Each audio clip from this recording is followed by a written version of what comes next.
Le doyen Chris Ega est toujours là, directeur de publication de Express Info, Adam Adjronou également, directeur de publication de Vision d'Afrique, et le confrère Magoula Teko Kenvi, rédacteur en chef de Flambeau des démocrates.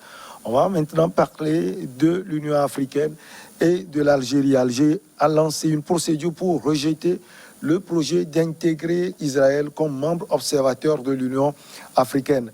Avec d'autres pays, il dénonce une décision unilatérale dans une lettre adressée au président de la commission de l'OUA, Moussa Faki Mahamat, et accusé d'avoir décidé dans son coin d'intégrer l'État hébreu comme observateur. Magoula, qu'est-ce qui peut expliquer la démarche d'abord de l'Union africaine?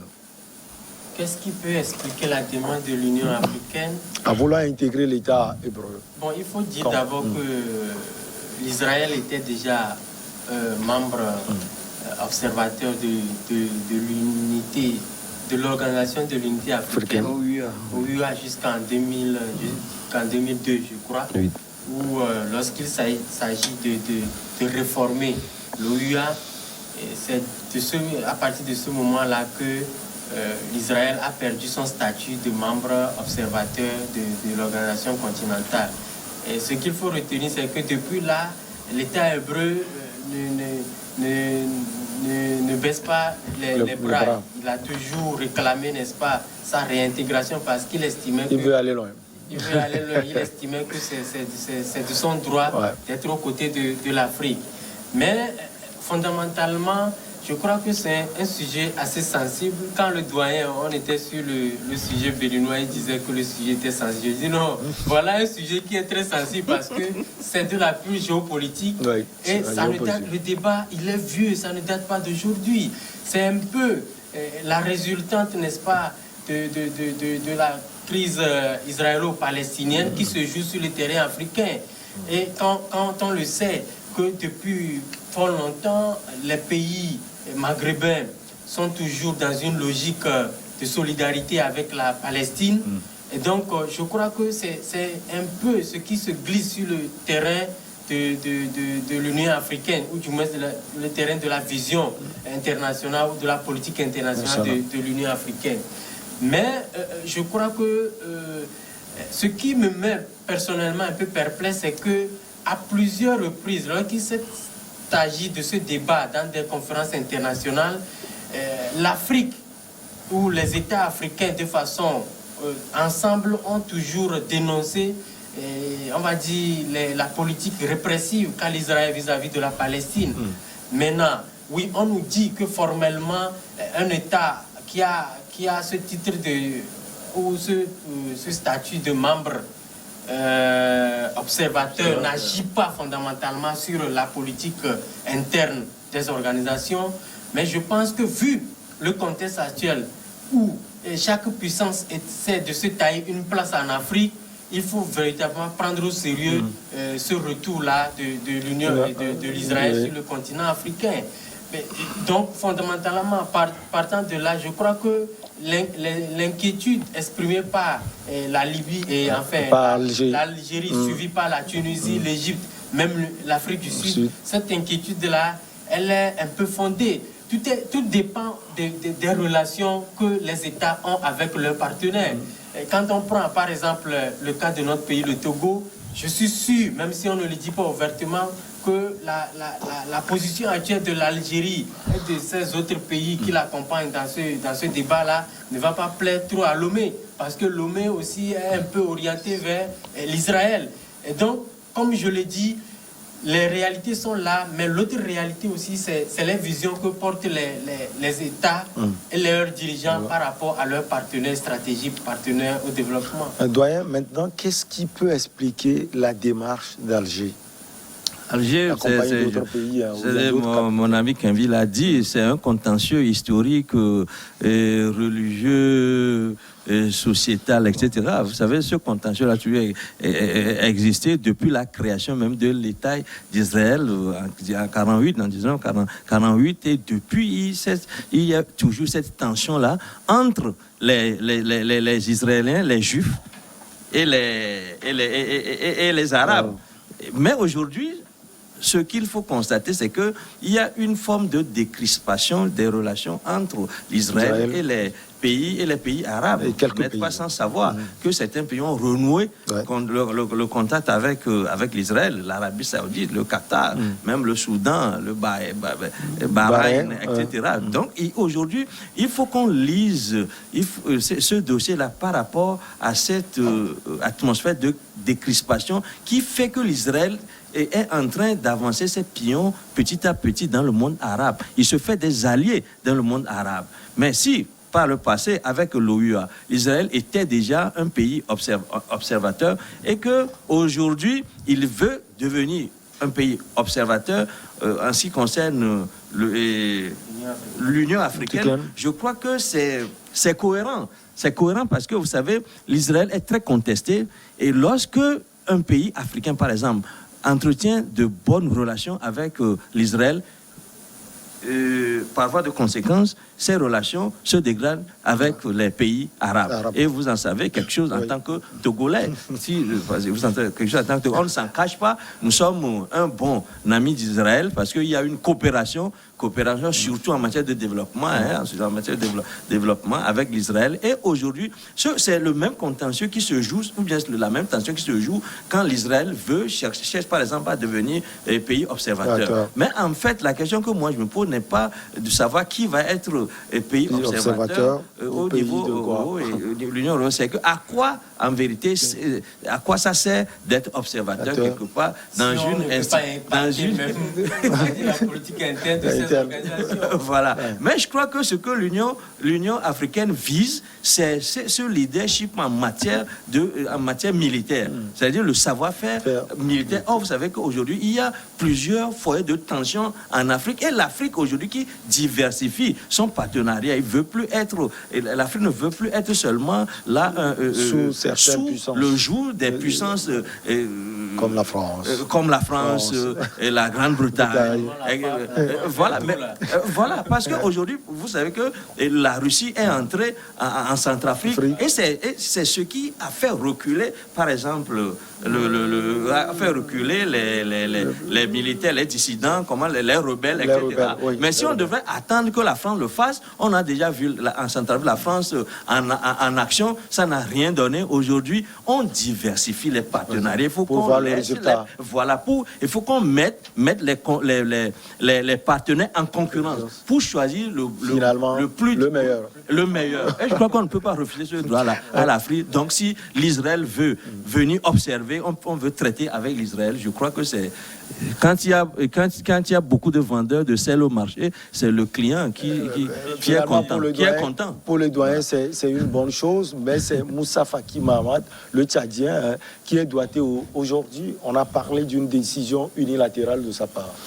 Oui, je pense qu'il faut nuancer. Vous savez, dans la Constitution, vous prenez le formalisme et la structuration même de ces institutions. C'est normal, c'est même intégré dans les accords ou de la création même de ces institutions, même l'Union européenne, etc. Ça existe, sauf que nous sommes des pays assistés, que cela ne s'exprime pas assez à leur niveau qu'à notre niveau. Donc ça fait partie de la demande d'avoir donc ce statut d'observateur pour ces institutions-là. Est une logique qui tient compte même de la structuration de ces institutions-là. Au même moment, je pense que c'est une question, ils l'ont dit, c'est une question qui interpelle pratiquement toutes les puissances. Et également, je pense que si Moussa Maki est beaucoup plus cité dans ce dossier-là, je pense qu'on ne peut pas parler de ce dossier-là sans parler même de la poursuite même de Moussa Faki et de son pays de provenance qui maintient un peu, disons, cette diplomatie passerelle liée à ses intérêts militaires, etc. Donc c'est en ce sens qu'il est beaucoup plus décrié. Et ça, je pense que l'histoire d'ailleurs même, ces derniers problèmes récents du Tchad, on l'a vu également, puisque le choix sur un certain nombre de procédés, puisque c'était un homme de mai également d'Idriss Déby, donc il a eu vraiment il était ministre des Affaires étrangères. Voilà, même. Donc, je pense qu'il essaie un peu d'entretenir donc ces relations-là pour des intérêts en sourdine liés donc à cette recherche d'influence militaire que le Tchad veut maintenir dans la sous-région. Mais au même moment, vous savez, lorsqu'on parle donc de ce dossier israélien, en parlant donc de l'Afrique, c'est un dossier pratiquement qui divise toutes les puissances occidentales. Mais également, je ne vois pas l'Union africaine, si tel est que ce dossier israélien divise pratiquement toutes les puissances, que l'Union africaine puisse accepter l'Israël, non, la demande de Faki la Palestine comme membre observateur par le passé, ne pas accepter l'Israël, ça voudrait dire qu'il prend position en faveur des puissances. Dans le conflit. En faveur aussi des puissances. C'est un conflit de puissances. Voilà. Or, nous sommes des pays pratiquement assistés et au sein de l'Afrique, il y a aussi cet antagonisme lié donc à ces intérêts-là. De toutes les façons, lorsque vous prenez cette position, il va de soi qu'il y a dans certains pays qui ne puissent pas être d'accord avec vous. En témoigne la position aujourd'hui de l'Algérie qui s'est donc exprimée. Mais on a dit qu'il y a eu consultation de 46 pays et les autres pays ne sont pas consultés. Je pense que c'est de bonne guerre. On connaît d'avance leur position face à ce dossier-là. Donc il n'y a pas de raison qu'on puisse donc les consulter. Mais étant donné que le quorum est atteint, et je pense que c'est partant de là que la décision a été prise, que l'Israël puisse être donc membre observateur. Mais au-delà de ça également, je pense que c'est l'équité qui a été donc exprimée. Puisque au même moment, comme je le disais, l'Afrique ne peut pas prendre position pour des puissances et laisser les autres. Et au même moment, il y a des puissances qui puissent également leur intérêt sur les autres puissances. On va véritablement montrer une face qui ne nous honore pas en tant que telle. Ah oui, Kenvi, vous voulez réagir? Oui, je crois que... D'abord, moi je dis, je ne vais pas accuser l'Algérie et ces autres pays amis qui sont contre, n'est-ce pas, ce retour. C'est leur droit. C'est leur droit. Oui. Mais je crois que, comme nous le disons, c'est un sujet assez sensible et l'Afrique est au carrefour de son développement. Aujourd'hui, on vise beaucoup plus à diversifier les relations bilatérales. Maintenant, je crois que en acceptant aussi ce retour, l'Afrique a essayé, ou du moins l'Union africaine a essayé de jouer à l'équilibrisme. Parce qu'il faut nuancer, la Palestine l'est déjà. Ce n'est pas qu'on a exclu la Palestine, mais la Palestine aussi a également ce statut. Et comme Adam le disait, ne pas accepter l'Israël. Voilà, accepter la Palestine et mettre de côté l'Israël. Je crois que ça cause un souci. On prend une position dangereuse. Et comme vous l'avez constaté également, dans le lobbying, dans la démarche de lobbying de l'Israël, on met beaucoup plus leur expertise, on va dire, en matière de sécurité devant, pour dire que, voyez-vous, l'Afrique est véritablement menacée par les relents extrémistes et tout.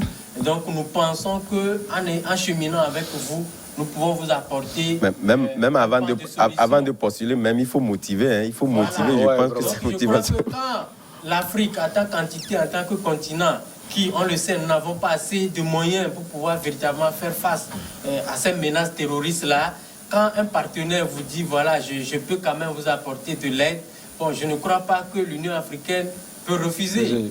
Donc, tout est question de géopolitique, de géostratégie, mais ce qu'il y a à faire aujourd'hui, je crois que là où nos amis de l'Algérie font peut-être fausse route, c'est de vouloir s'en prendre à un individu. À un Moussa Faki. C'est comme si on lui reprochait quelque chose avant. Non, il porte la voix de toute l'Union africaine. Non, t'écoutes, tu sais. Je ne crois pas que lui, il peut prendre, parce qu'il a déjà reçu l'ambassadeur de l'Israël. C'est-à-dire que on n'est plus à l'état de projet. C'est déjà c'est entré dans la phase active parce que l'ambassadeur est déjà accrédité. Voyez-vous, on n'est plus en phase de projet où on projette.